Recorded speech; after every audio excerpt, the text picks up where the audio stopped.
भगवंत प्राप्तीचा जवळचा मार्ग संत चरित्रापासून जातो, म्हणून आपल्याला संत चरित्र ऐकणं गरजेचं आहे. म्हणून त्यासाठी आपण यावर्षी संत चरित्राचं आयोजन केलेलं आहे. बहुसंख्य माता मौल्या पुरुष मंडळी उपस्थित राहतात. पाहुणे मंडळी, वारकरी मंडळी आवर्जून उपस्थित राहतात आणि आपल्याला ही सेवा पूर्णतेला न्यायची आहे. आज आपल्या कथेचा हा 4था दिवस आहे. उद्या 5वा आणि 6वा, आणखी 2 दिवस कथा करायची. उद्या आणि परवा 2 दिवस. उद्याच्याला भूबाबाचं चरित्र करू. नगद नारायण महाराज, भूबाबा आणि निगमानंद महाराज या 4 संतांचं उद्याच्याला चरित्र सांगू. आणि परवा दिवशी जगद्गुरु तुकोबारायांचं तुका झालासे शेवट करू. तुकोबारायांचं शेवट चरित्र. संत चरित्रामध्ये जी आपण संतांची इमारत सांगितली, त्या इमारतीचा आधार म्हणजे नाथ महाराज, शांती ब्रह्म एकनाथ. पहिल्या दिवशी तुम्हाला बहिणाबाईंचा अभंग सांगितला होता. संत कृपा झाली, इमारत फला आली, ज्ञानदेवे रचला पाया, उभारिली देवाला, नामातयाचा किंकर. पुढं काय? नामातयाचा किंकर सांगा. तेने केला हा विस्तार, जनार्दन एकनाथ खांब दिला भागवत, तुका झाला से कळस भजन करा सावकाश, बहिणी म्हणे फडकते ध्वजा निरूपण केले. असा बहिणाबाईचा अभंग. त्यामध्ये जनार्दन एकनाथ खांब दिला भागवत. वारकरी संप्रदायाचा आधार कोण असतील तर ते शांती ब्रह्म एकनाथ महाराज हे आधार. जसा हा मंडप लावलेला आहे, दिसतोय ना? होय दिदे, दिसतोय ना मंडप तुला? मला सांग, हा मंडप कशा उभा आहे? कशा उभा आहे? ठोकळ्यावर नाही, खांबावर. कशा उभा आहे? म्हणजे ह्या मंडपचे खांब काढून टाकले तर मंडप राहील? बोलत चल, काय राहील? नाही राहणार. मांडी घालून बस, मंडप राहणार नाही. बरोबर. म्हणजे ह्या मंडपाचा आधार काय? तर हे खांब, हे पोल उभा केले, तो आधार. जसं मंडपाला उभा राहायचं असेल तर खांबाशिवाय तो मंडप उभा राहू शकत नाही, तसं वारकरी संप्रदायाचे खांब कोण असतील, मजबूत खांब कोण असतील तर ते नाथ महाराज हे मजबूत खांब. बरं का महाराज? म्हणून बहिणाबाईने वर्णन केलं, जनार्दन एकनाथ खांब दिला, खांब दिला भागवत. लक्षात ठेवायचं काय रे? खांब दिला भागवत. नाथ बाबांनी श्रीमद भागवत रूपी हा वारकरी संप्रदायाला मिळालेला. नाथ महाराज स्वतः एक वारकरी संप्रदायाचे खांब आहे. स्वतः नाथ महाराज ते वारकरी संप्रदायाचे आधार आहे. नाथ महाराज वारकरी संप्रदाय जर सावयव जर पुरुष मानला, माणसाला अवयव असत, डोकं असतंय, बरोबर असतंय ना? असतंय. डोकं असतंय, मेंदू असतो ना माणसाला, मेंदू असतो. वमा असतो ना मेंदू? मेंदू असतो. म्हणजे त्याला काय म्हणायचं? बुद्धी. नाही नाही, ते देते, तुम्हाला देते, सगळ्याला बंदच राहू दे बाबा, पाणी वाढलंय. प्रत्येक मनुष्याला अवयव आहेत, प्रमुख अवयव आहेत. मेंदू आहे, बुद्धी, हात आहेत, पाय आहेत, पूर्ण हा शरीराचा विस्तार. जर वारकरी संप्रदाय हे जर सावयव जर महापुरुष असेल ना, तर त्या वारकरी संप्रदाय त्या सावयव महापुरुषाचा बुद्धी म्हणजे ज्ञानोबा आहे, भगवान श्री ज्ञानोबा बुद्धी आहे. कारण सगळं ज्ञान जन्माला आलं ते तिथून जन्माला आलं वारकरी संप्रदायाचं. ज्ञानेश्वरी पासून सगळ्या संतांनी प्रेरणा घेऊन अभंग रचना केली. ज्ञानोबरायांच्या ग्रंथ संपदेपासून सगळ्या संतांनी प्रेरणा घेऊन अभंग रचना केली. म्हणून ज्ञान जन्माला आलं तर ते ज्ञानोबरायापासून म्हणजे बुद्धीचा भाग हे ज्ञानोबराय. ज्ञान ज्ञानोबराय त्या माणसाचा शरीराचा आकार, पोटाचा आकार, शरीराचा आकार जर कोण आहे तर ते नामदेव महाराज आहे. त्याला शरीराला आपण विस्तार म्हणतो. काहीचं शरीर वाढत असतं, काहीचं कमी होतं, काही मेंटेनन्स ठेवतात शरीराचा, काहीचे उगं पोट वाढत राहते. बरोबर वाढतात का? मोठमोठाले पोट खातेत पिते तर उगं पोट वाढत असतात. शहरामध्ये हे आपल्याला अशी माणसं दिसतात आवाढव्य. आपण जर गाडी घेऊन चाललेलो असलो ना तर ते रस्त्याच्या कडेला उभा राहिलेले असते. आपल्याला म्हणावं लागतं थोडं पोट आत घ्या म्हणजे आम्ही पुढे जाऊ. अर्धा रस्ता त्याने झाकून टाकलेला असतो त्यांच्या पोटात. एवढाले आवाढव्य लोकांचे. शरीराचं भान नाही लोकांना, शरीराची जाणीव नाही, आवाढव्य शरीर वाढवत राहतात. हे लहान लहान पोरं ते पाव खात राहतात, बर्गर खात राहतात. त्यानं काय होतं तर त्याने शरीर स्थूल होऊन जातं, वाढत राहतं. शहरातल्या पोराचे शरीर पहा असे स्थूल शरीर असतात, उगं कुठेही सुटलेली असते. मग त्यांना मापाचे कपडेच येत नाहीत. त्यांना मग ते टी शर्ट घालावं लागतं, ते फाकतेचं बिन कमी होते. असे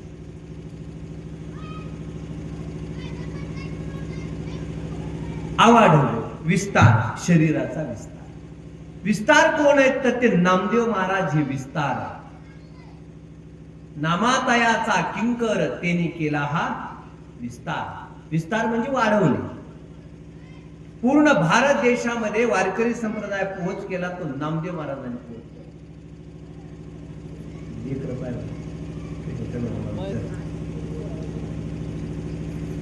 विस्तार केला.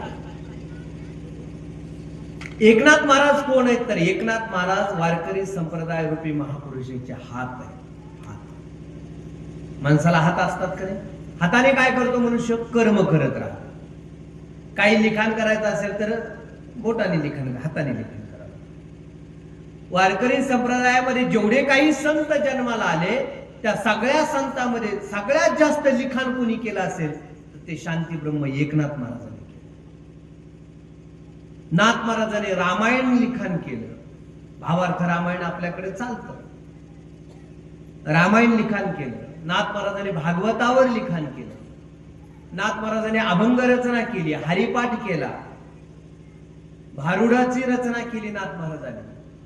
नाथ महाराजांनी चिरंजीव पद लिखाण केलं. नाथ महाराजांनी रुक्मिणी स्वयंवर नावाचा ग्रंथ लिहिला. गवळणी लिहिल्या नाथ महाराजांनी. अनंत लिखाण नाथ महाराजांचं. म्हणून हात कोण आहेत तर ते शांती ब्रह्म एकनाथ महाराज हे हात लिखाण केलंय. त्यांनी सगळ्या ग्रंथाचं लिखाण केलंय. सगळ्यात जास्त लिखाण शांती ब्रह्म एकनाथ महाराज. म्हणून या महापुरुषाचे हात हे एकनाथ महाराज. या महापुरुषाचे पाय हे जगद्गुरु तुकोबराय. कोण आहे तर जगद्गुरु तुकोबराय. कारण तुकोबराय इतका प्रवास कोणीच केला नाही. एवढा प्रवास केला जगद्गुरु तुकोबराय. पाय. आणि तुकोबराय माऊलीच्या बाबतीमध्ये बोलत असताना माऊलीला हेच म्हणतात, माऊली पायीची वाहन पायी बरी. मी तुमच्या पायातली वाहन आहे, मी पायातच बरी. म्हणजे पाय कोण आहेत तर ते जगद्गुरु तुकोबराय महापुरुष. हे महापुरुष. म्हणून वारकरी संप्रदायाचा आधार कोण आहेत तर ते शांती ब्रह्म एकनाथ महाराज. खांबदिला आधार. माऊलीच्या काळामध्ये वारकरी संप्रदायाची सुरुवात झाली. लक्षपूर्वक ऐका बरं. प्रारंभ झाला वारकरी संप्रदायाचा. माऊली स्वयंभू आहेत, सक्षम आहेत ज्ञानोबराय.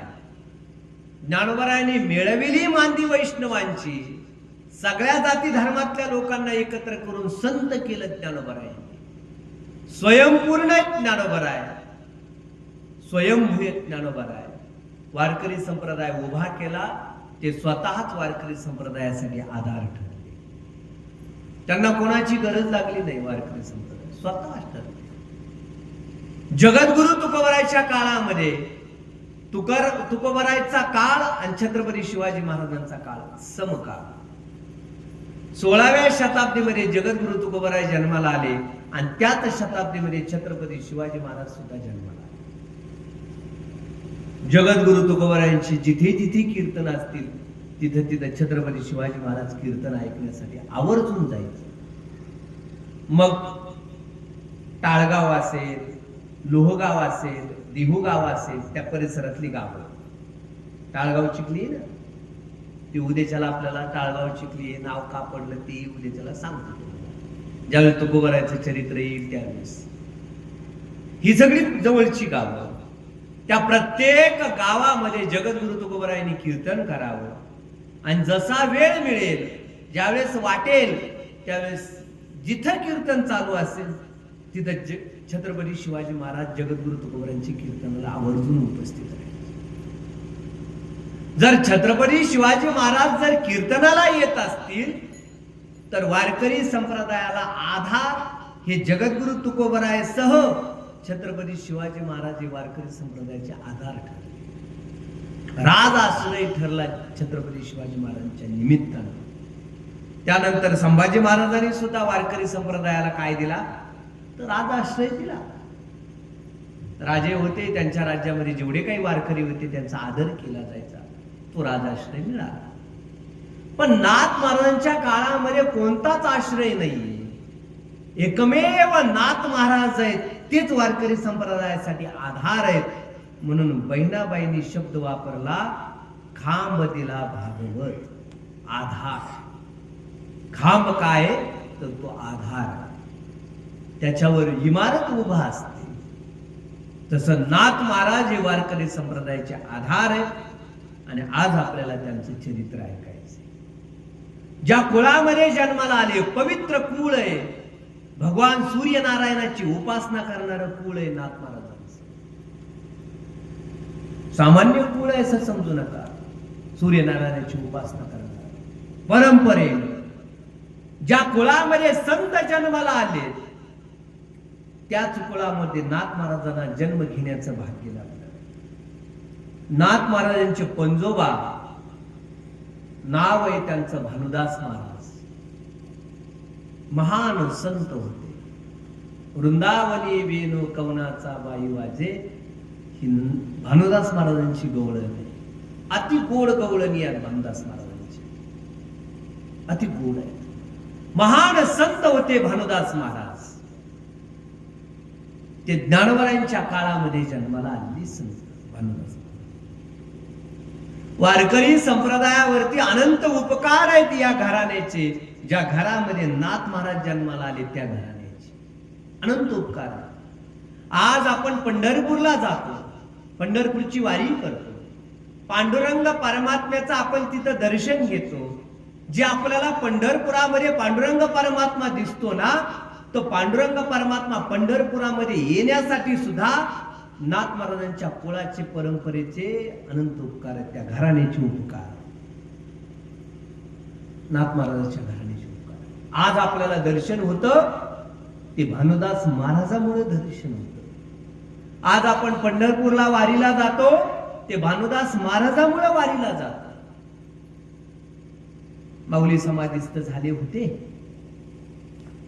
त्यानंतर भानुदास महाराज महान संत. वारीच्या निमित्ताने पैठण ते पंढरपूर वारी असायची.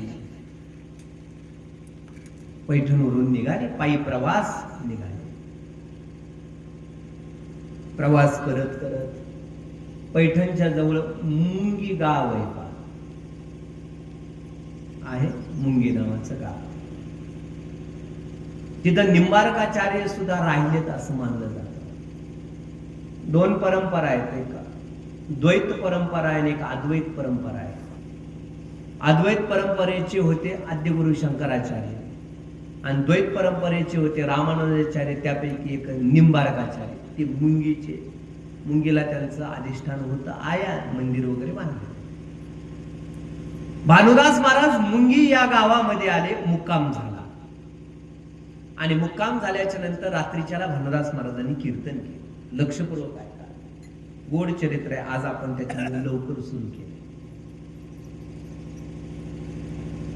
मुंगी गावामध्ये कीर्तन सुरू झालं. पांडुरंगाचं वर्णन करतायत भानुदास महाराज. पांडुरंग परमात्मा अनाथाचा नाथ आहे. पांडुरंग सगळ्याला सांभाळतो.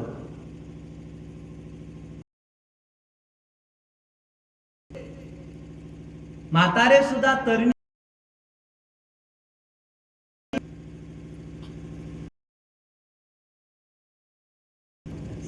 सगळ्याचा स्वीकार. कीर्तनाला माता माऊल्या आलेल्या होत्या. एका माऊलीच्या जवळच तिचं लेकरू जवळ. जन्मजात हात नाही पाय नाही असं ते लेकरू भानुदास महाराजांच्या कीर्तनामध्ये बसले. कीर्तन झालं, आईने त्याला उचललं. वय भरपूर झालेलं होतं, करता येत नसतं. असतील हात पाय पण लुळे झाले असतील, असं काही असेल. जुन्या काळामध्ये पोलिओ नावाचे आजार असायचे. रोगाचे निदान आता व्हायला लागले. पोलिओ असेल, अटॅक असेल, हे रोगाचे निदान आता व्हायला लागले. समोर बसलेली जी वयोवृद्ध माणसं आहेत, अटॅक आला तर त्या काळामध्ये लोक म्हणायचे मूठ. आता नवीन पोराला माहित नसेल मूठ मारली. अचानक काय झालं, मूठ मारली म्हणायची. मारली, आता म्हणतो आपण अटॅक आला.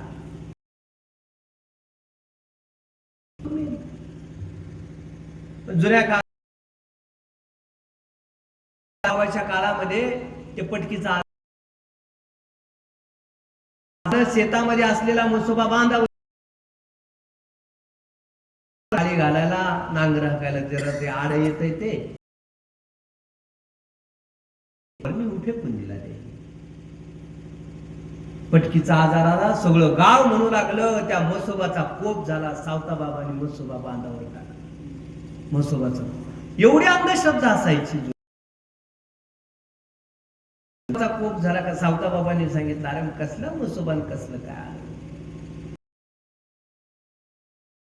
शेती काम करण्यासाठी आडा येत होता म्हणून बांधावर टाकला. त्याचा काय संबंध आहे पटकी येण्याचा मसोबा. अशा अंधश्रद्धा असायची. आजार झाला असेल, पोलिओ झाला असेल, त्याचे हातपाय काम करत नव्हते. नाव होतं त्यांचं कुर्मदास. काय नाव? कुर्मदास. मुंगीचे. आई घेऊन आली, दर्शनाला घेऊन आली.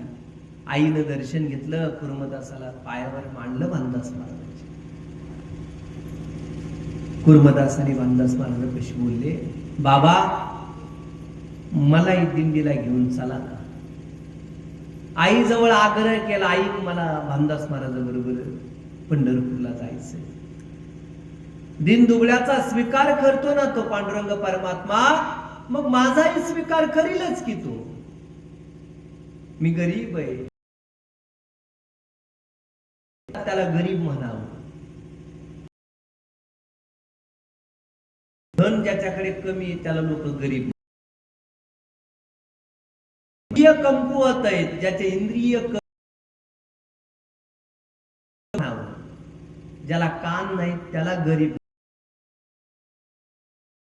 गरिबीचा काही संबंध नाही. इंद्रिय सगळ्यात मोठी संपत्ती आहे. यथायोग्य उपयोग केला पाहिजे माणसाने. ज्ञानोबा असतील, जगद्गुरु तुकोबा असतील, या संतांनी सांगितलं, बाबांनो, आपल्याला दिलेली इंद्रिय कशासाठी दिलेत? तर भगवंत प्राप्तीसाठी, त्याच्यापर्यंत जाण्यासाठी. दिले इंद्रिय हात पाय कान, डोळे मुख बोलाया वचन, जेणे तू जोडसी नारायण. ज्याला भगवंताला जोडला जाऊ शकतोस असे ती इंद्रिय. ज्याला चांगले हात आहेत, ज्याला चांगले पाय आहेत, ज्याला ऐकायला चांगले येतं, डोळे चांगले आहेत, ती माणसं कथेला येणार नाही. ज्याला ऐकायला कमी येतं तेच कथेला पुढं. ज्याला आता इथं बसलेल्या बऱ्यापैकी माणसं त्या डोळ्याला चष्मे लागले. काय कारण? ऐकायला येतं ते येईना. जोपर्यंत इंद्रिय चांगले आहेत तोपर्यंत परमार्थ करून घेतला पाहिजे बाबा. जोपर्यंत इंद्रिय चांगले आहेत तोपर्यंत त्या इंद्रियातून काम करून घ्यावं माणसाने. ते कधी ना कधीतरी जाणारच आहेत, कमी होणारच आहेत, म्हणून त्यांच्याकडून निक्षून पद्धतीने काम करून घेतलं पाहिजे. त्याने नाही काम केलं तरी ते कमकुवत होणार आहेत, आणि काम केलं तरी ते कमकुवत होणारच आहे. तरी ते कमकुवत होणार आहेत. आणि पंढरपूर, मग का पंढरपूरची वारी करू नये माणसाने? वारी करण्यासाठीच दिले. हात दिलेत, कपाळाला गंध लावण्यासाठी हात आहेत, बोट आहेत, देवपूजा करण्यासाठी, चांगलं दान धर्म करण्यासाठी हात. ज्ञानोबराय इंद्रियाच्या बाबतीमध्ये बोलत असताना सांगितलं, ज्ञानोबराय म्हणतात, हात होती खुळे हे पुढे मोटके कळे. जोपर्यंत हात थरथर कापत नाही तोपर्यंत दान करून टाकावं, दान धर्म करावं. डोळ्याने दिसतंय तोपर्यंत तीर्थयात्रा करावी, भगवंताला पाहून घ्या, डोळे भरून पाहा. जोपर्यंत पाय चालू आहेत तोपर्यंत तीर्थयात्रा करून घ्या. त्याला हात नाहीत, पाय नाहीत, तरी तो म्हणतो की मला बाबा तुमच्या बरोबर पंढरपूरला घेऊन चला ना. आई मला जायचंय पंढरपूरला. मला बाबाने, अरे बाबा तुझी कोण सेवा करेल, कोण सेवा करेल? मी आहे म्हणून तुला कीर्तनाला तरी येता येतं बाबा, मी तुला घेऊन येते, तुझी कोण सेवा करत बसत त्या दिंडीमध्ये. आग्रह केला, मला जायचंय आहे. भानुदास महाराजालाही म्हणू लागले, बाबा मला घेऊन चला पंढरपूरला. आणि भानुदास महाराज निघाले ते कुर्मदास महाराज. नंतर रात्रीचा प्रवास करावा त्यांनी.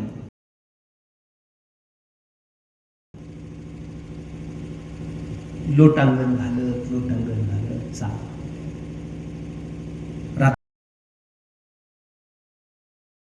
रात्रीच्या दिवसा थांबावं, रात्रभर प्रवास करा. आणि भानुदास महाराजांची दिंडी येणार आहे असं पुढच्या गावाला सांगत पुढं पुढं चालावं. जसं आता हलकारा द्यायला येत असतो माणूस, तसं कुर्मदास भानुदास महाराजांच्या पुढं जायचे, 2-3 गावं पुढं, आणि प्रत्येक गावामध्ये सांगायचे की भानुदास महाराजांची दिंडी येत आहे, पंढरपूरला चालली. कुरडवाडीचा मुक्काम झाला. आजही कुरडवाडीला बाबाची दिंडी असते, नगरनारायण महाराजांची दिंडी असते.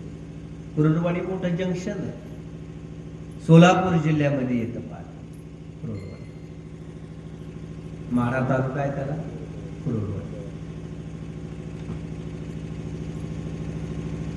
बाबाची आणि नगरनारायण महाराजांची दोघांच्या पालखी सोहळा तिथं मुक्कामाला असतो.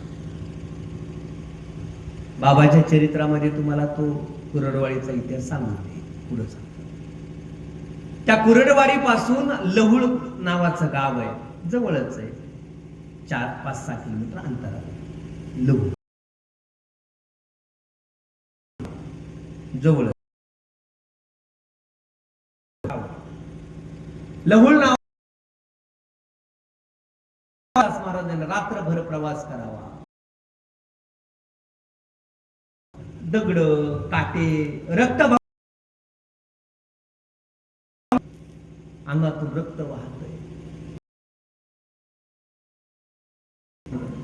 असं भजन चाललं, देवाचं भजन चाललं. आणि त्या लहुळला गेले, तिथपर्यंत गेले. आता देवा, आता इथून पुढे माझं येणं नाही होत बाबा. शरीराची आता अवस्था बंद झाली. शरीर आता नाही आता पुढे लोटांगण घालू शकत. रक्तबंबाळ झालंय माझं शरीर. आता देवा, माझी वारी चुकते आता बाबा. देवा,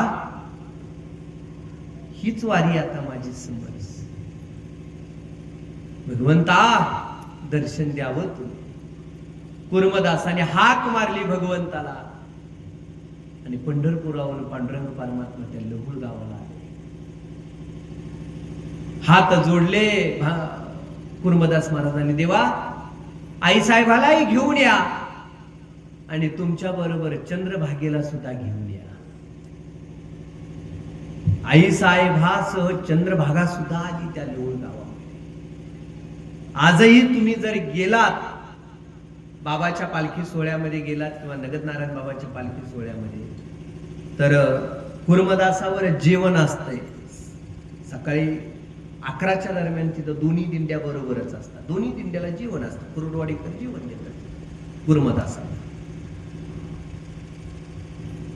पुढे समाधी मंदिर आहे कुर्मदासाचं आणि पाठीमागं विहीर आहे.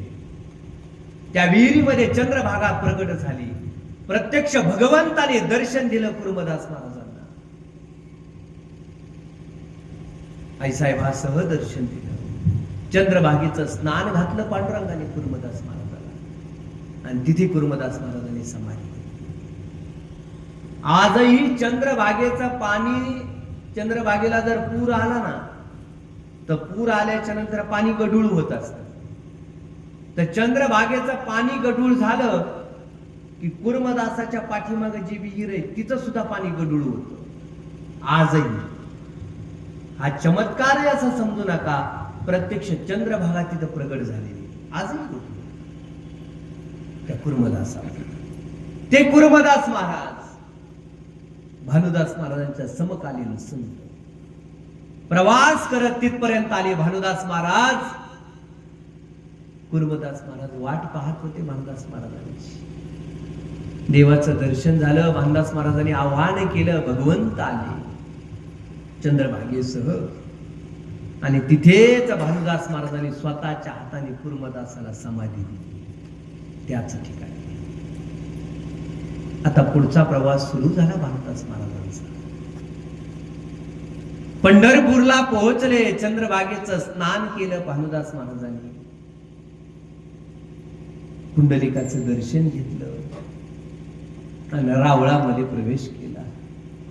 आणि जसा रावळामध्ये प्रवेश केला, देवच नाही तिथं, पांडुरंग परमात्माच नाही. पुजाऱ्याला विचारलं, वारकऱ्याला विचारलं, का हो म्हटले, देव गेले कुठं?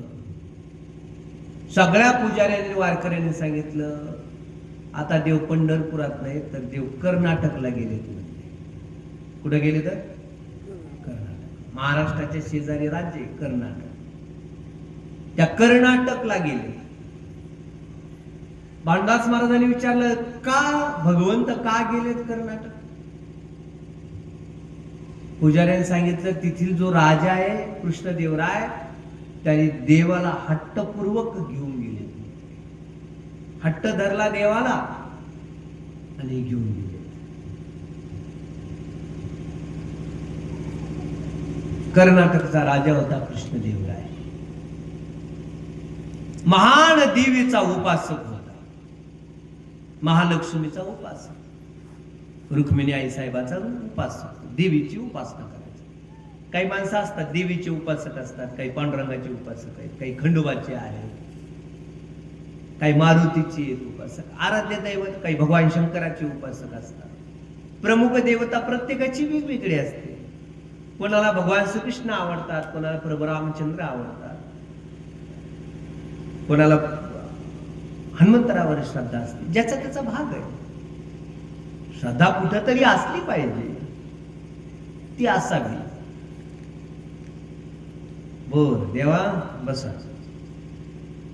मृदंगाचार्य बाबाचे बसायचं बाबा तिथंच बसा. दिसतंय ना? आणखीन ऐकू येतंय? हा मोबाईल मध्ये दिसतंय, ऐकू दिसतंय दिसतंय. खुश असतात, आनंदी असतात, मृदंग वाजवतात ते छान.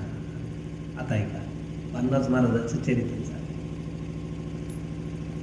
कृष्णदेवराय नावाचा राजा कर्नाटकचं राज्य स्थापन केलं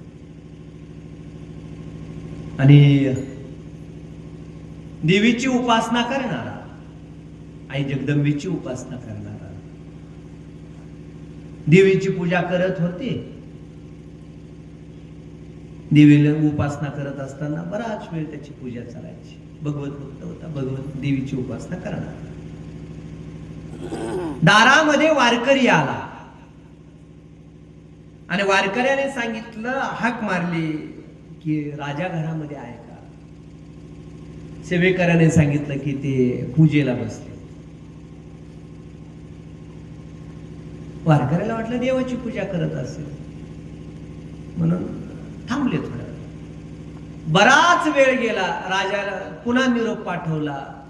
अरे राजाला सांगावं वारकरी भगवत भक्त आलाय, पांडुरंगाचा भक्त आलाय.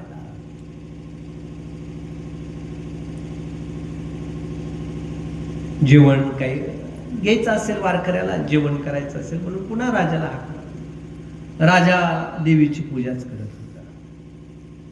सेवेकऱ्याला विचारलं राजा वारकऱ्याने,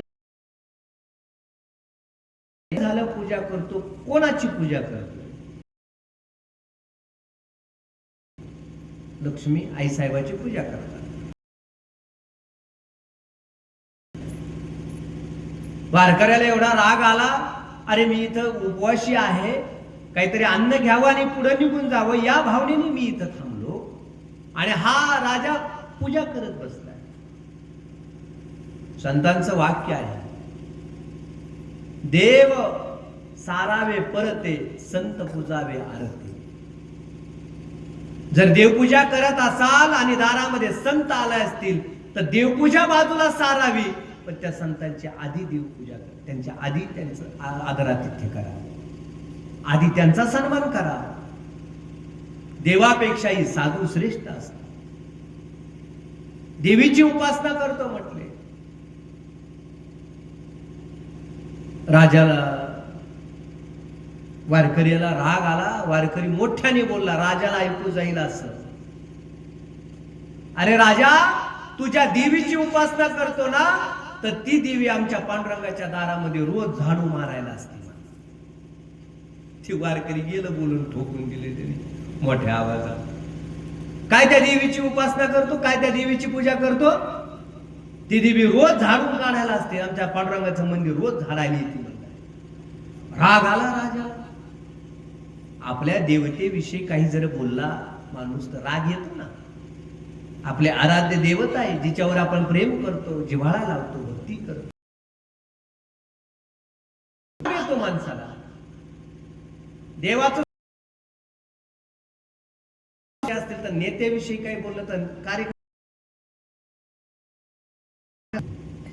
भांडणं लागतात, पण पुढे लागतात.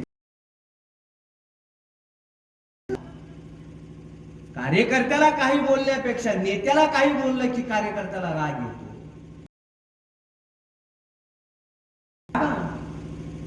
राजा म्हणला, माझ्या देवतेला बोलतोस, माझ्या लक्ष्मी मातेला बोलतोस, सांग म्हणले, दाखव, चल कुठं आहे पांडुरंग?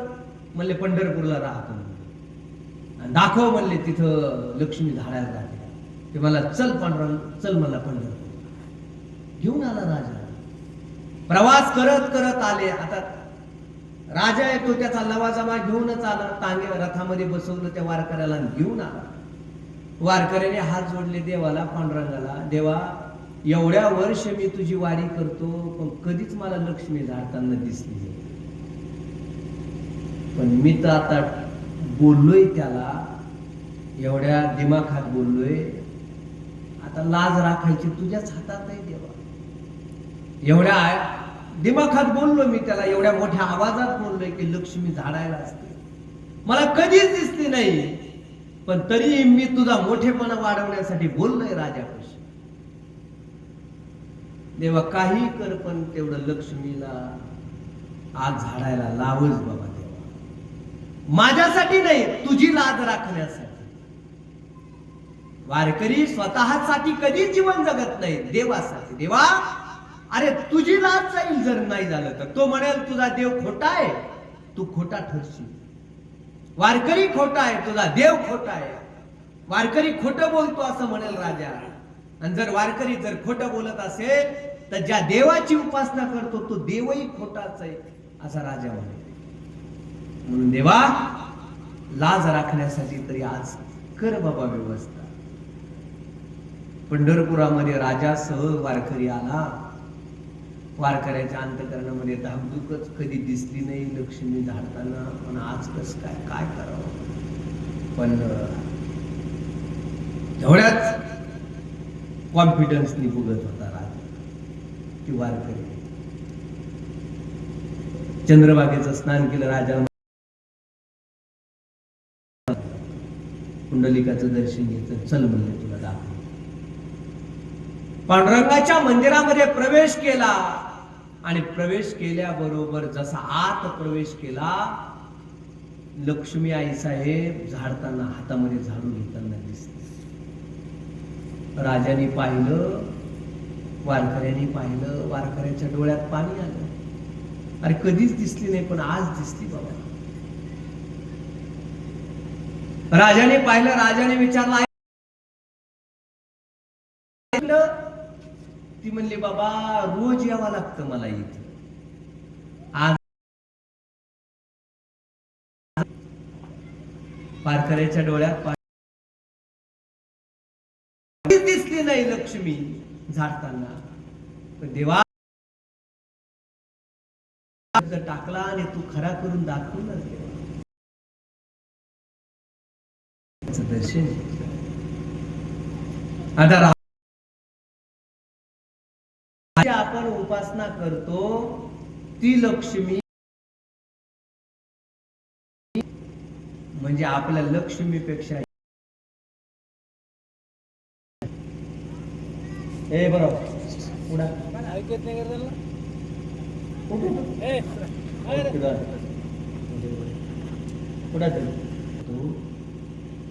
ती जर इथं झाडायला येत असेल तर याच्यापेक्षा आपले देवीपेक्षा ह्यो देव तिच्यापेक्षा काय आहे मोठा आहे.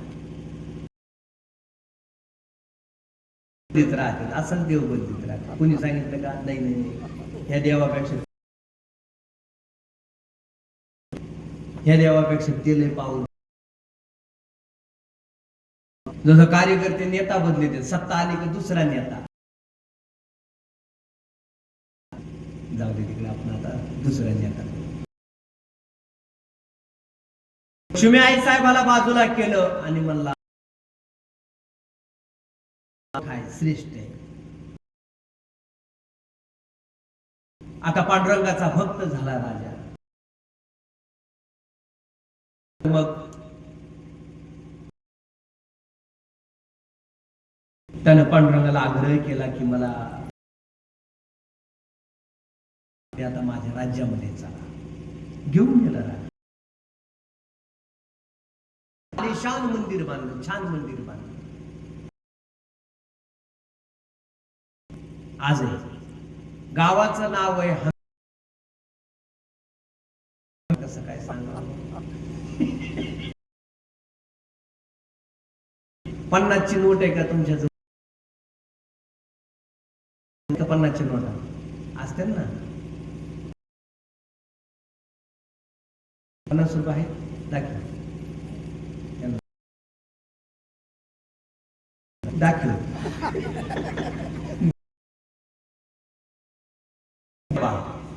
50च्या नोटवर जो रथ आहे ना, रथ, त्या राजानं देवाच्या तिथं उभा आहे. हंपी कर्नाटक मध्ये मोठं शहर राजाने स्थापन केलेलं शहर.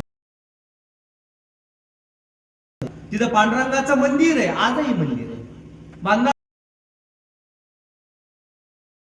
सांगितलं की तो राजा घेऊन गेलाय. पांडुरंग त्या राज्यामध्ये गेले आणि जाता जाता राज्यामध्ये माझ्या भक्तांची जर अवहेलना होत असेल, त्या राज्यात मी तुमची उपासना करणार आहे. बघताय देवा, येणाऱ्या प्रत्येक वारकऱ्याचा काही काळजी करू नका. देवाला मंदिर बांधलं. भानदास महाराजाला कळालं, भानदास महाराज तिथे गेले आणि रात्रीच्याला पोहोचले. भानदास महाराज पांडुरंगाच्या मंदिरामध्ये आणि गेल्याच्या नंतर देवाबरोबर संवाद साधू लागले. तुला आता राजाचा राजवाडा आवडायला लागला, आमचे नैवेद्य तुला कुठे आता नैवेद्याला तुला ते आवडायला लागले. झालास भानदास महाराज, आजही आम्हाला तुमचीच आठवण येते. वारकऱ्या चंद्रभागेची आठवण येते. तुम्हाला वाटतं पंढरपूर सोडून नाही करमत असं बोलले. परमात्म्याने नवरत्नाचा हार भानदास महाराज. सकाळी पुजारी आले, शोध सुरू झाला. सगळे सैन्य पाठवलं. चोराने नदीच्या काठावरती जप करत नामस्मरण करत पाहता पाहता त्या नदीच्या काठावर आलं. रात्री त्याला चोऱ्या करतो, दिवसा देवाचं नाव घेतो. कैद केला. आता सुळावर नेणार. वरी आकाश हे वर पडो पाहे ब्रह्मा. देवा माझ्या जीवनावर कितीही पाहत बसल. भानदास महाराज म्हणू लागले, भगवंत अद्भुत. भानुदास महाराज भगवंताला आज जे आपल्याला पांडुरंगाचं मंदिर पंढरपूर, आपल्याला पांडुरंगाचं दर्शन होतं ना.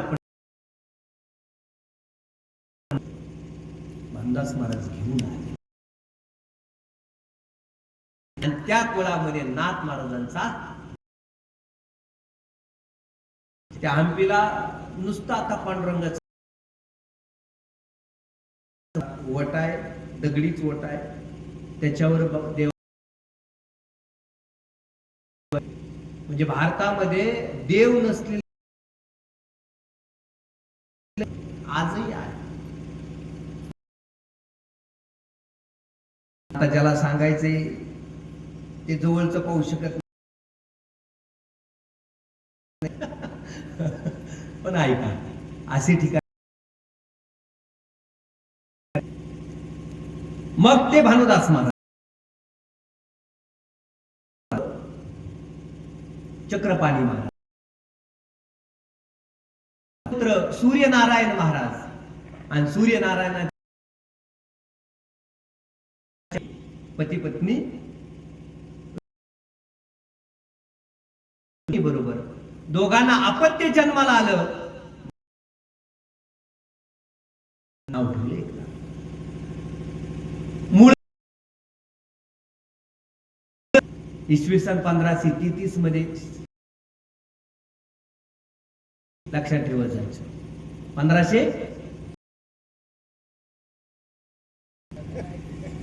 आम्हाला किती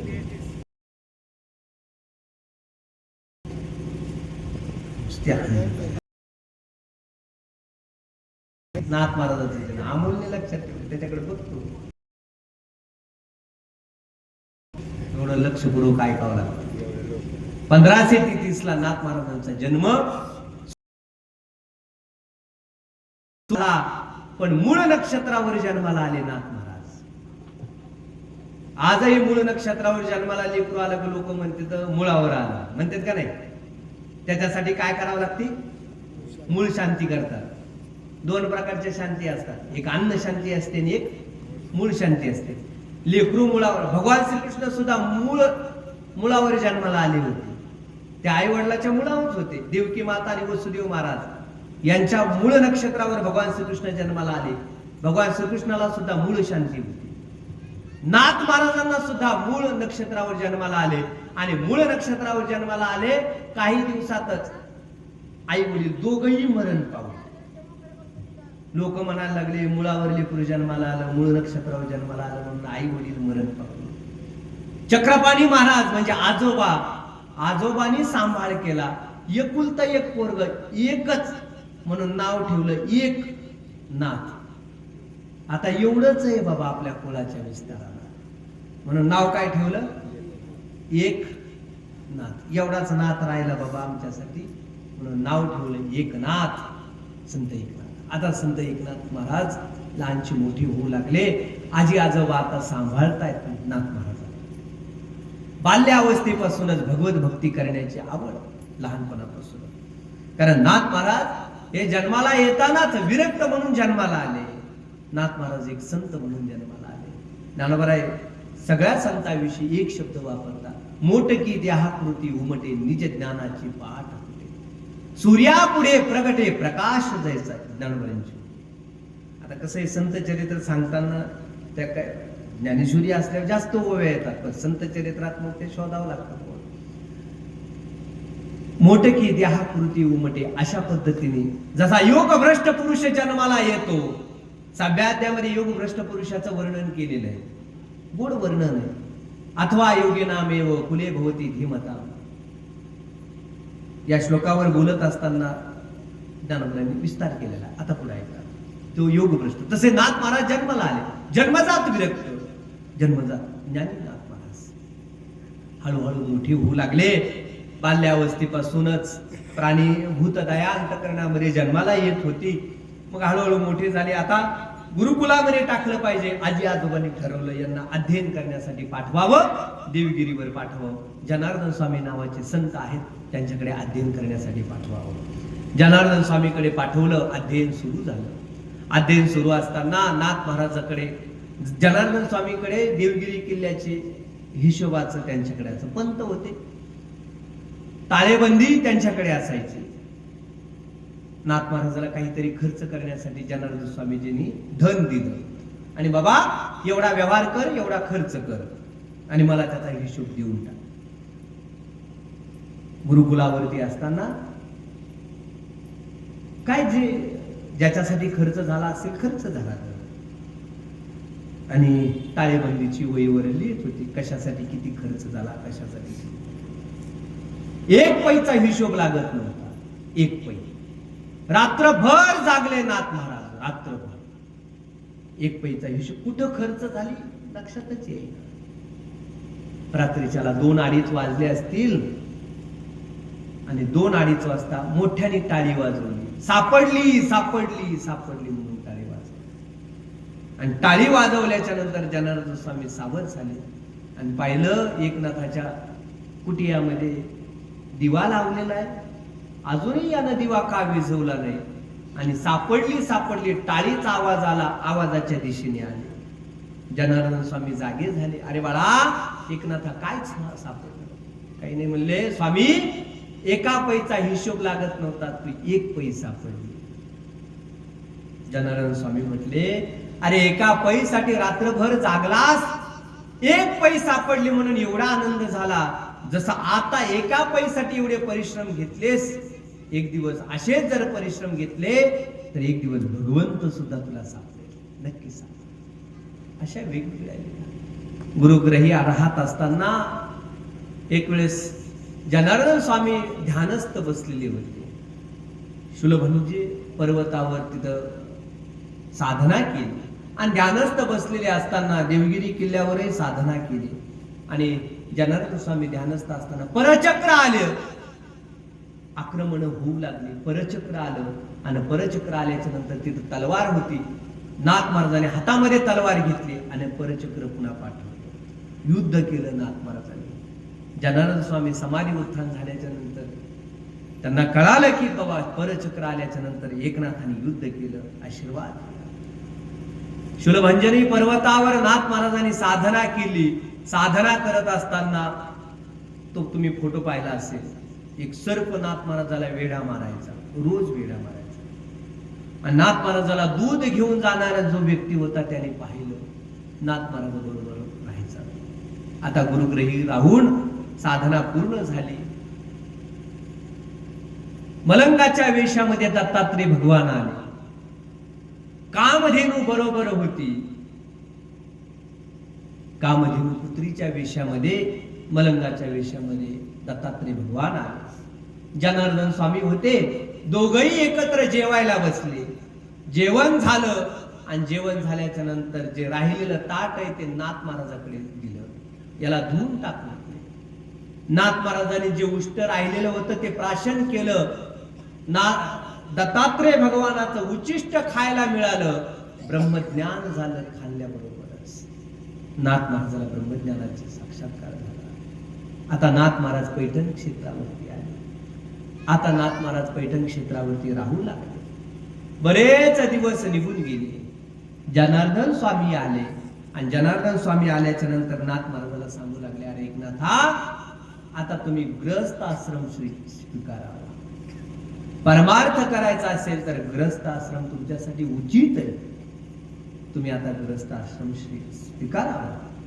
आणि स्वीकारावा म्हटल्याच्या नंतर गुरु आज्ञा म्हणून नाथ महाराजांनी विवाह करण्याचं ठरवलं. वैजापूर, त्या काळामध्ये त्याला विजापूर असं म्हणायचे, आता त्याला अपभ्रंश म्हणून काय झालं, वैजापूर.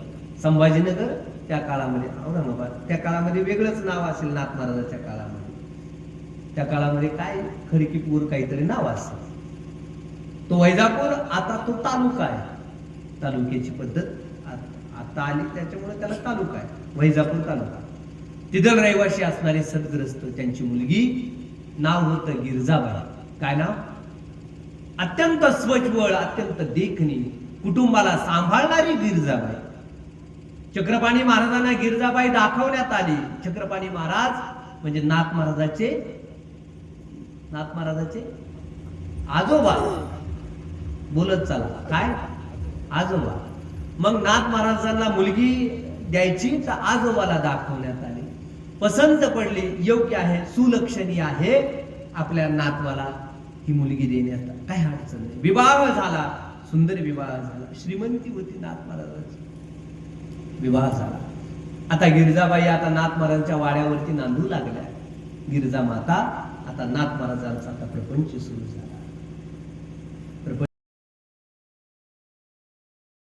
आता नाथ महाराजांवर जबाबदारी पडली.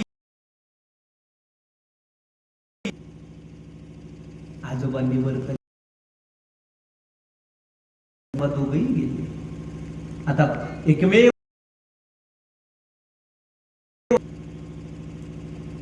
वेळेस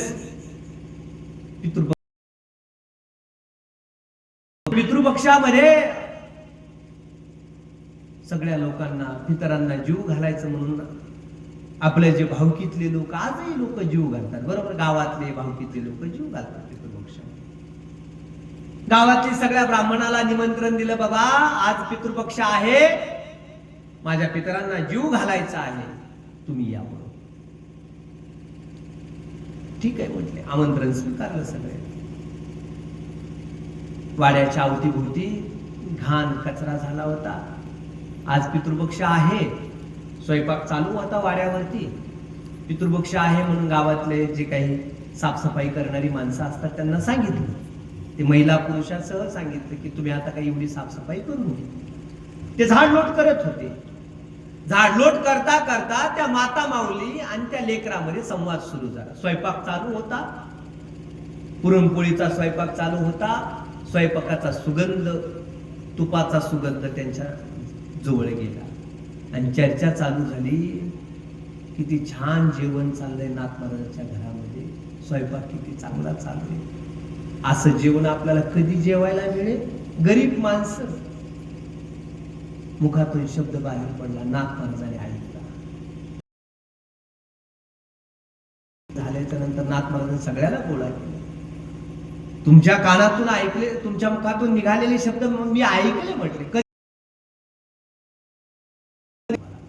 सगळ्याला बसवलं आणि जे पितरांना जीव घालण्यासाठी जे जेवण केलं होतं ते सगळ्या हरिजनाच्या लोकांना जीव घातलं.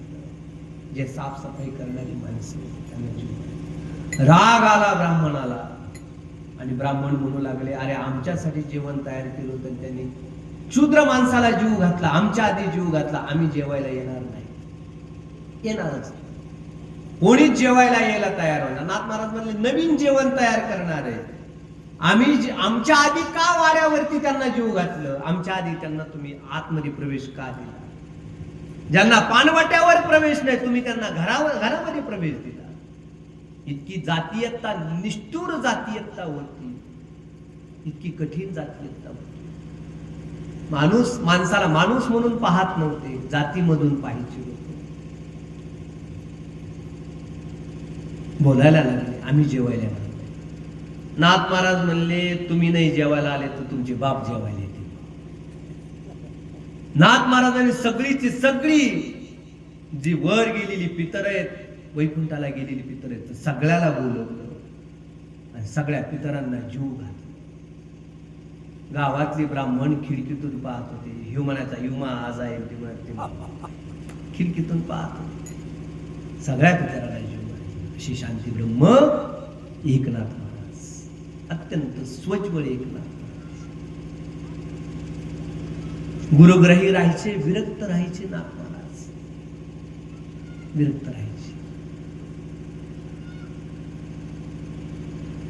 सतत गुरुग्रही जात राहायचे. गिरजा मातेला राग आला, आणि सारखं तिकडे जातो, पण लग्न केलं तरी कशासाठी? लग्न केलं कशासाठी? आणि मग गावामध्ये अशी एक घटना घडली. एका हिंदू महिलेला लग्न होण्याच्या आधी तिच्या पोटामध्ये लेकरू जन्माला यायला वाढू लागला, पण तिचं लग्न झालेलं नव्हतं. गावामध्ये कलमा झाला, सगळं गाव गोळा झालं. तिला बोलू लागलं, सांग म्हटले, तुझ्या पोटामध्ये जे लेकरू ती कोणाचं? गिरजा मातेच्या कानावर शब्द गेले. गिरजा मातेने तिला बोलून घेतलं आणि तिला सांगितलं, तू नाथ महाराजाचं नाव घे म्हटले. त्याच्याशिवाय गावातले लोक त्यांना इकडे घेऊन येणार नाही. घे म्हणले नाथ महाराज. तिने घेतलं नाथ महाराजाचं. गावात मध्ये बैठक बसली. सांग म्हटले, हे लेकरू कोणाचं? ती म्हणली, नाथ महाराजाचं. बोलवा म्हटले नाथ महाराज. गुरुग्रही राहत होते, जनार्दन स्वामीकडे राहत होते. पुन्हा बोलून आणलं आणि बोलून आणल्याच्या नंतर सांगितलं, नाथ महाराज, तिच्या पोटामध्ये लेकरू, तुमचं लेकरू वाढतंय, तिच्या बरोबर तुम्हाला विवाह करावा लागेल. नाथ महाराज शांत, नाथ महाराज सगळ्याचं ऐकून घेतलं. नाथ महाराजांनी कोण ज्याला जे बोलायचं ते बोलत होते. देवपूजा करतो असं तसं, त्याला काय जे बोलायचं, ज्याला जे बोलायचं ते बोलत, शांत पद्धतीने ऐकून घेतलं. नाथ महाराजांनी हात जोडले, त्या मातोश्रीला हात जोडले, तिला जवळ बोलवून घेतले. म्हणजे मातोश्री, तिला, बाई हे लेकरू कोणाचं आहे? ती म्हणली, हे लेकरू तुमचं आहे. ठीक आहे, तू म्हणते ना हे लेकरू तुमचं आहे, आपण त्या लेकराला विचारू, तू कोणाचा आहेस? मग तर काय अडचण आहे? त्या लेकराला विचारू आपण, तू कोणाचा आहेस? नाथ महाराजांनी गर्भाला विचारलं, बाळ तू कोणाचा आहेस? त्या लेकराने सांगितलं की गावामध्ये जब इस्लाम धर्मीय होता त्याचं नाव सांगितलं. लेकरू जन्माला आलं आणि त्याचं नाव ठेवलं लतीफ शाह. काय नाव ठेवलं? लतीफ शाह. नाथ महाराजांचे शिष्य झाले लतीफ शाह. नाथ महाराजांची पूजा करायची लतीफ शाह. भगवान श्रीकृष्णाचे उपासक होते लतीफ शाह नावाचे. धर्म इस्लाम धर्मीय, पण भगवान श्रीकृष्णाची उपासना करायची. गळ्यामध्ये भगवंताचा फोटो असायचा, सतत घेऊन फिरायचे. इस्लाम धर्मीय असून तो हिंदू धर्माच्या देवतेची उपासना करतो. बादशहाला राग आला, अकबराला राग आला, शिक्षा करायची ठरवली. लोकांनी तक्रार केली, म्हणजे इस्लाम धर्मीय आहे परंतु तो भगवान श्रीकृष्णाची उपासना करतो. भिंतीवर चित्र काढलेलं होतं. त्या महिपती महाराजांचा ग्रंथ आहे पहा, भक्तिविजय नावाचा ग्रंथ आहे. त्याच्यामध्ये ह्या गोड कथा आलेल्या आहेत महिपती महाराजांचा, वाचा घरी गेले. असं भिंतीवर चित्र काढलेलं होतं आणि त्या चित्रामध्ये राधिकेने हातामध्ये विडा घेतलेला होता, पानाचा विडा, आणि कृष्णाच्या समोर असा धरलेला होता. राजाला राग आला. त्या महिपती महाराजा लतीफ शहाला बोलावून घेतलं. म्हणले तू कृष्णाचा भक्त आहे? हो म्हणला, मी कृष्णाचा भक्त आहे. जर अनन्य भक्त असतील, राधिकेच्या हातातला विडा तर कृष्णाने खाल्ला पाहिजे. भगवंताचं भजन सुरू केलं लतीफ शहा आणि डोळे उघडले तर राधिकेच्या हातामध्ये विडा नव्हता आणि भगवंताचे ओठ लाल झालेले होते फोटोमध्ये. राजाला सुद्धा, अकबराला सुद्धा आश्चर्य वाटलं आणि लतीफ शहाचं दर्शन घेतलं. असा तो लतीफ शहा, नाथ महाराजांचा शिष्य. आजही पैठणमध्ये लतीफ शहाची समाधी आहे. लतीफ शहा आजही समाधी. कबीर मोमीन लतीफ शहा, त्या मुंजनीचे काही नेने भगवंता याच्यामध्ये त्याचं नाव लिहितं. कबीर मोमीन लतीफ शहा, त्याच्यामध्ये ते नाव. मग नाथ महाराज वेगवेगळे, शांती ब्रह्म एकनाथ महाराज शांत आहेत, सगळीकडे आख्यायिका पसरली. नाथ महाराजाला राग येत नाही. नाथ महाराज शांत. राग येण्यासाठी गावातल्या लोकांनी नाना प्रकारचे साधना केल्या, नाना प्रकारचे उपाय केले, पण नाथ महाराजाला कधीही राग येतच नसे. गावातल्या ब्राह्मणाने राग आणण्यासाठी भावकीतलेच लोक प्रयत्न करत होते, ब्राह्मण लोकच प्रयत्न करत. नाथ महाराजाला राग येत नाही असं. गावातल्या मीटिंग बसली भावकीतल्या लोकांची आणि एका जवळच्या ब्राह्मणाला सांगितलं, म्हणजे काय कर, तू नाथ महाराज देवपूजा करत असले ना, चपलीसह आतमध्ये जायचं. म्हणजे नाथ महाराज वाड्यामध्ये देवपूजा करत होते, तो चप्पल घालूनच आतमध्ये आला. नाथ महाराज उठून उभा राहिले, स्वागत केलं. म्हणजे बाबा, माझ्याकडे भरपूर लोक येतात, पण तुमचं एवढं प्रेम आहे, चप्पल काढायचे सुद्धा तुमच्या लक्षात राहिले नाही. एवढं तुमच्या माझ्यावर प्रेम आहे, एवढं प्रेम. सहजरित्या नाथ महाराज प्रत्येक गोष्ट सहजरित्या म्हणले, आलात तुम्ही, आता जेवण करूनच जा. स्वयंपाक झालेला आहे, जेवण करून जा. नाथ महाराज जेवायला बसले. गिरजा मातेला सांगितलं, गिरजे यांना सुद्धा पान वाढ. गिरजाबाईने पान वाढलं, गिरजा मातेने पान वाढलं. दोघही जेवायला बसले. गिरजा माता वाढीत होती, हा उठला आणि गिरजा मातेच्या पाठीवर जाऊन बसला. बायकोच्या पाठीवर बसल्यावर किती राग यायला पाहिजे, खरं सांगा. नवऱ्याला राग यायला पाहिजे का नाही? पण नाथ महाराज शांत बसले. गिरजे, पडू देऊ नको लेकराला. बोल, ती म्हणली, हरी पंडिताला मला सांभाळायची सवयच आहे. मुलगा जन्माला आले होते, नाथ महाराजाला हरी पंडित नाव. अरे, हरीला सांभाळण्याची सवय, हरी म्हणून सांभाळेल म्हटली याला. त्याचं काय काळजी करता, त्याला पाठीवर वागवतेच मी हरीला, तसा हरी सारखा माझ्या पाठीवर बस. इतके वेगवेगळे राग आणण्यासाठी नाथ महाराजांच्या बाबतीमध्ये एक कथा सांगितली जाते. यवन अंगावरी थुंकला, प्रसाद देवनी मुक्त केला. अशा नाथ महाराजाला राग आणण्यासाठी यवनाला सुद्धा लोकांनी पाठवलं. 21 वेळा थुंकला, नाथ महाराजांनी स्नान केलं. अशा वेगवेगळ्या 36 वर्ष भगवंताने कावडीने पाणी वाहिलं. कावडीने पाणी ज्या घरी चक्रपाणी वाय, अनन्य भक्तिभावे निळावंदी त्यांची. 36 वर्ष भगवंताने नाथ महाराजांच्या घरी कावडीने पाणी वाहण्याचं कार्य केलं. बराच वेळ झालेला आहे, हरिपाठाचा वेळ आहे. नाथ महाराजांच्या वेगवेगळ्या कथा आहेत, नाथ महाराजांच्या अनंत कथा आहेत. आता ते एका दिवसात संपत्तील एवढं सीमित चरित्र नाहीये नाथ महाराजांचं. 36 वर्ष भगवंताने कावडीने पाणी वाहिलं श्रीखंडाच्या स्वरूपामध्ये. ज्याला गंध लावायचा आहे, नाथ महाराज देवपूजेला बसले की पांडुरंगाला गंध लावायचे. त्यांच्याकडे सोन्याची मूर्ती आजही नाथ महाराजांची पूजेची मूर्ती आहे. पांडुरंगाला गंध लावायचे. ज्याला गंध लावायचा आहे ना, तोच उगाळून द्यायचं काम करायचा श्रीखंड्याच्या रूपाने. तो श्रीखंड्या. ज्याला स्नान घालायचंय तोच श्रीखंड्या पाणी आणून द्यायचा. ज्याला पूजेला हा फुलं व्हायचे तोच फुलं टोकरी घेऊन उभा राहायचा श्रीखंड्याच्या स्वरूपाने. द्वारकेवरून एक माणूस आला. नाथ महाराजाला परिचय करून दिला की तुमच्या घरामध्ये जे श्रीखंड्या आहेत ते म्हणजे श्रीखंड्या नाहीये, द्वारकेची मूर्ती. द्वारकेची मूर्ती एकनाथ. पाणी वाहे हरी काव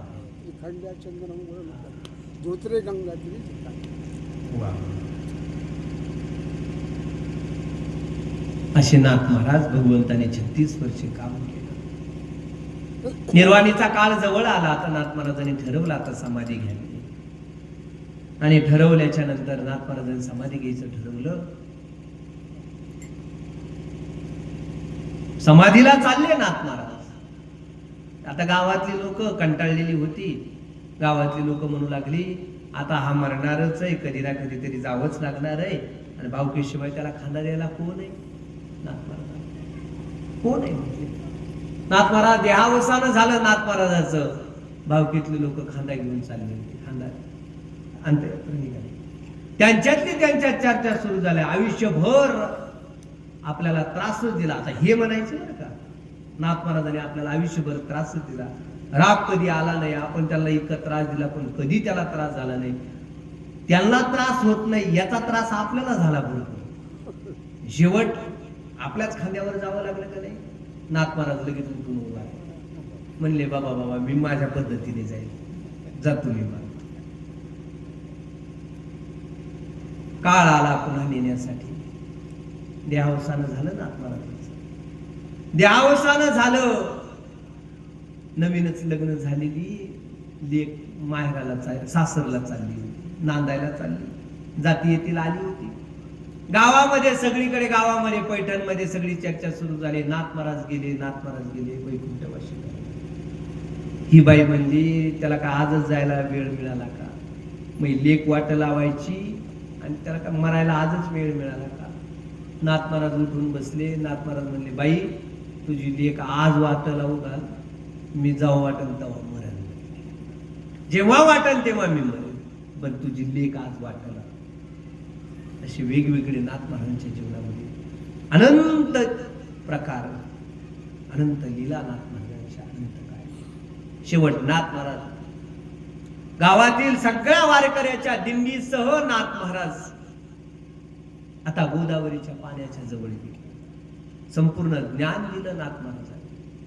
श्रीमद भागवतावर लिहिलं नाथ महाराजांनी. एकादश स्कंदावर नाथ महाराजांनी लिखाण केलं. रामायणावर नाथ महाराजांनी लिखाण केले. ज्यावेळेस रामायण लिखाण करत होते नाथ महाराज, लिखाण चालू असताना अचानक नाथ महाराज म्हणले आता मला जाण्याची वेळ आली बाबा, आता मला गेलं पाहिजे. लोक म्हणू लागले नाथ महाराज अर्ध रामायण लिहायचं राहिलं, जाण्याची वेळ आली असं म्हणतात. गावोबा कशासाठी आला होता? फक्त खायसाठी आला. ते फक्त खायचे झोपणे गावोबा.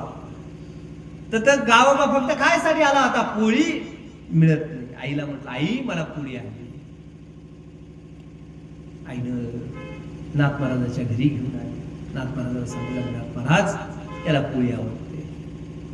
आणि पोळी आवडते असं म्हटल्याच्या नंतर नाथ महाराजांनी जवळ बसून ठेवून घेतलं. नैवेद्य झाला की त्याला हाक माराय गावोबा. आज नाथ महाराजांनी हाक मारली गावोबा. त्याला वाटलं 2 टाइम नैवेद्य चालू झाला का काय, माझी तब्येत पाहून. हाक मारली गावोबा धावतच आला रे बाळा, आज तुला या आसनावर बसायचंय. नाथ महाराजांनी स्वतःच्या आसनावर बसवलं, मस्तकावर हात ठेवला. आपुले पदी बैसविले भक्ता दिदले वरदान. आपल्या पदावर बसवलं, मस्तकावर हात ठेवला. जसं नाथ महाराज अस्खलित रामायण लिहित होते त्याच पद्धतीने गावोबा महाराज सुद्धा रामायण लिहू लागले. रामायण लिखाण पूर्ण झालं. नाथ महाराज आता समाधीला निघाले. आता नाथ महाराजाला एक मुलगा हरिपंडित नावाचा. पण नाथ महाराजांना हरिपंडित खरंय बरं काय, हरिपंडिताला वारकरी संप्रदाय आवडतच नव्हता. कधी भाग आला तर नक्की सांगा. नाथ महाराजांनी गोदावरीच्या आणि नाथ महाराजांनी गोदावरीमध्ये जाऊन शांती ब्रह्म असे नाथ महाराज अनंत कार्य नाथ महाराजांचं भारुडाच्या रूपानं अंधश्रद्धा निर्मुक्त करण्याचं कार्य केलं. गवळणी लिहिल्या, शुद्धी करण्याचं कार्य केलं नाथ महाराजांनी. अनंत काम आहे नाथ महाराजांची. वारकरी संप्रदायासाठी हा सगळ्यात मोठा आधार. म्हणून आता लगेच आपण आरती घेऊ, कारण हरिपाठाला वेळ होईल. म्हणून सगळी मंडळी या ठिकाणी उपस्थित राहिले. उद्याच्याला थोडं लवकर या, 3 वाजता उद्याच्याला चालू करू. उद्याच्याला आपण भाऊबाबांची, नगरनारायण महाराजांचं चरित्र, भाऊबाबांचं चरित्र आणि निगमानंद बाबांचं चरित्र उद्याच्याला आपण सांगणार आहोत. 4 संतांचं चरित्र आहे, कारण एका गुरु परंपरेमध्ये येतात म्हणून 4चं एकदा सांगून टाकू. आणि मग परवा दिवशी आपला कथेची सांगता आहे, बरोबर? एकादशीच्या दिवशी नाही, उद्या एकादशी नाही, सोमवारी म्हणजे 27 तारखेला एकादशी. हा, एकादशीच्या दिवशी आपल्या कथेची सांगता आहे. 28ला काल आहे ना आपला. हा, 27ला आपल्या कथेची सांगता आहे. त्या दिवशी जगद्गुरु तुकोबरायांचं आपल्याला चरित्र, उद्याच्याला भाऊबाबाचं चरित्र. कुंडली कवरदा हरी विठ्ठल, श्री ज्ञानदेव तुकाराम पंढरीनाथ भगवान की. माऊली ज्ञानेश्वर राव देवा पेटवा. चला.